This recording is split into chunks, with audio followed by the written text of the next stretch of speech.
Dr Sami Mazhoud, spécialiste en chirurgie esthétique. Il exerce l'art de la sculpture esthétique depuis 1994. Diplômé de la faculté de médecine à Tunis et reconnu par ses chefs-d'œuvre en matière de la chirurgie plastique à l'étranger. La plus célèbre, la plus médiatisée, c'était la fameuse intervention du pilote japonais Kenjiro Shinozuka, rallye Paris-Dakar 2003. Dr Mazhoud, une adresse sûre pour un look exceptionnel.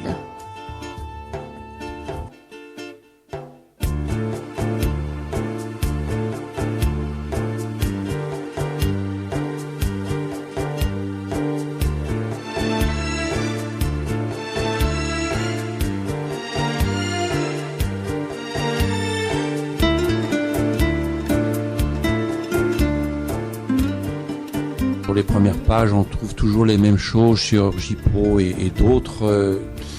Et puis j'ai voulu chercher un petit peu plus loin. On a demandé des devis à plusieurs.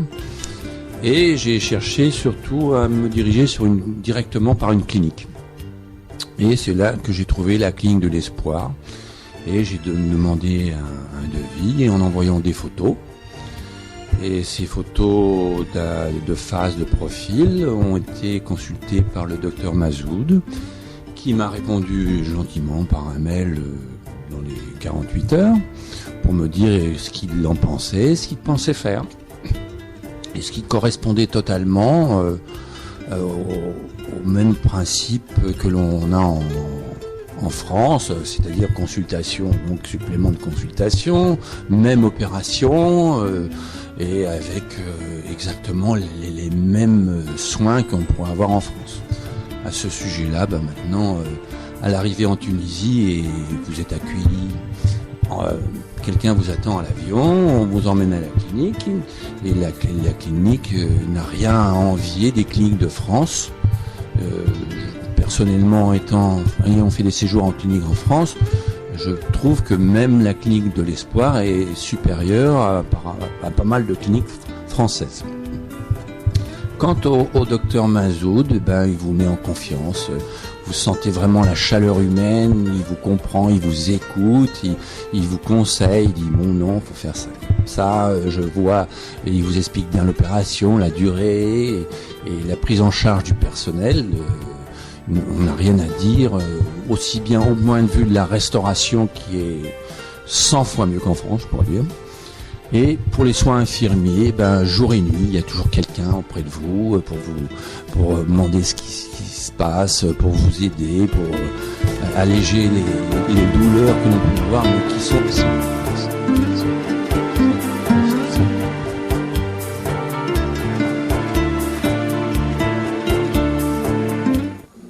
La chirurgie plastique comprend deux volets, la chirurgie esthétique à proprement parler et la chirurgie réparatrice.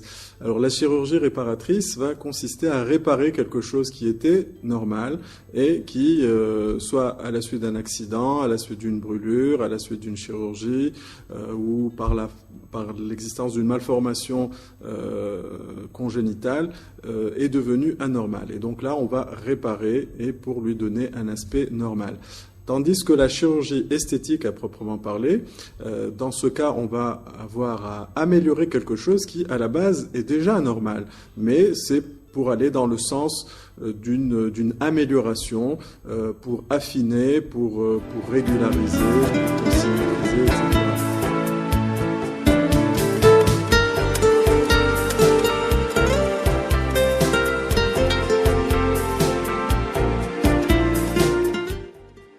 Le cas de ce pilote japonais qui a été blessé lors du rallye de Tunisie illustre bien un petit peu le côté spectaculaire de ce type de chirurgie, surtout quand il s'agit d'une personne qui a une certaine renommée, une certaine place sociale.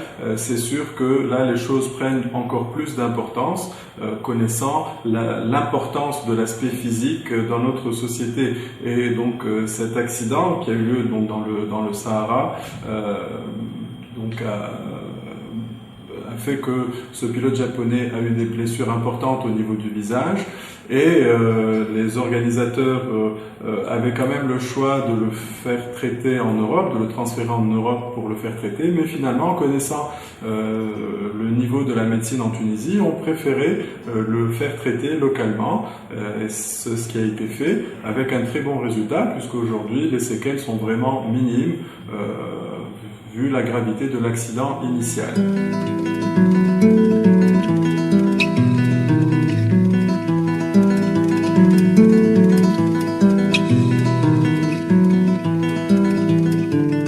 Le lifting est une intervention qui va avoir pour but de rajeunir le visage.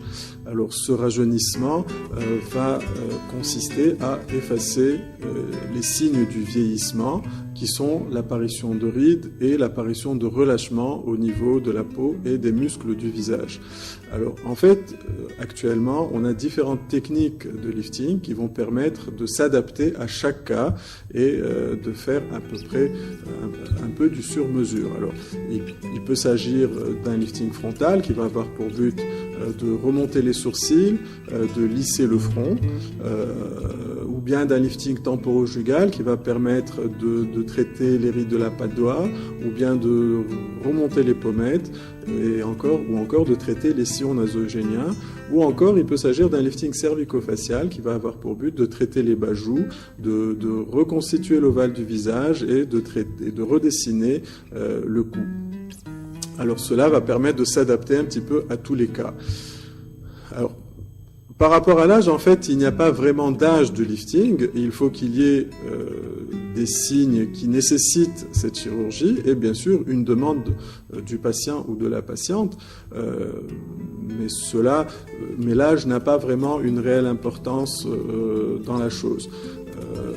Il est sûr cependant que un lifting, s'il est fait chez une personne qui a gardé une peau qui a une certaine...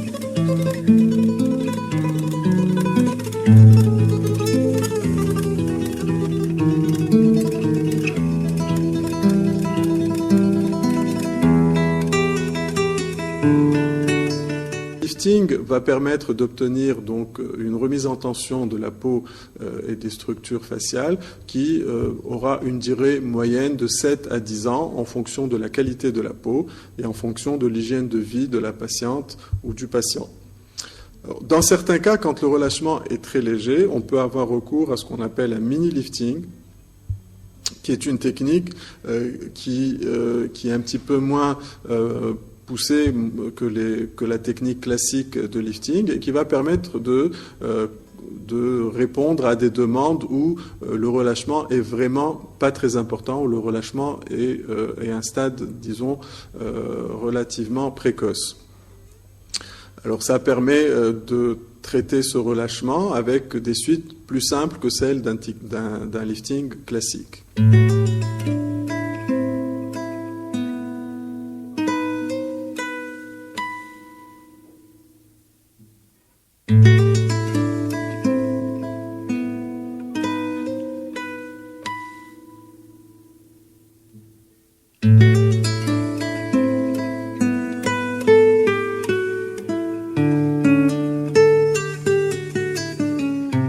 La chirurgie de la poitrine peut consister à diminuer le volume de la poitrine quand ce volume est trop important, ou l'augmenter quand il est insuffisant, ou encore remonter la poitrine quand elle a eu tendance avec le temps à s'affaisser, à se ptoser. Alors, la chirurgie qui va consister à diminuer le volume de la poitrine, c'est la plastie mammaire ou mammoplastie de réduction, qui est une chirurgie donc qui va permettre d'alléger le sein et surtout de le regalber, de le remodeler, de lui redonner une forme qui soit plus esthétique. Par la même occasion, cela peut permettre d'améliorer dans certains cas des mal de dos quand ce mal de dos est en rapport avec une hypertrophie importante de la poitrine.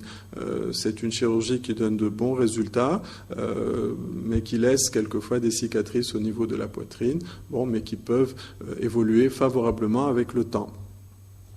Alors, avec l'âge, la poitrine, qu'elle soit volumineuse ou pas, peut avoir tendance à s'affaisser, à se ptoser, à se relâcher. Et à ce moment-là, on peut faire ce qu'on appelle un lifting mammaire, de façon à remonter le sein, là aussi à le regalber, à le remodeler, de façon à lui donner un aspect plus esthétique et plus jeune. Alors cette intervention peut s'accompagner d'une augmentation du volume si nécessaire, mais on peut aussi s'en passer.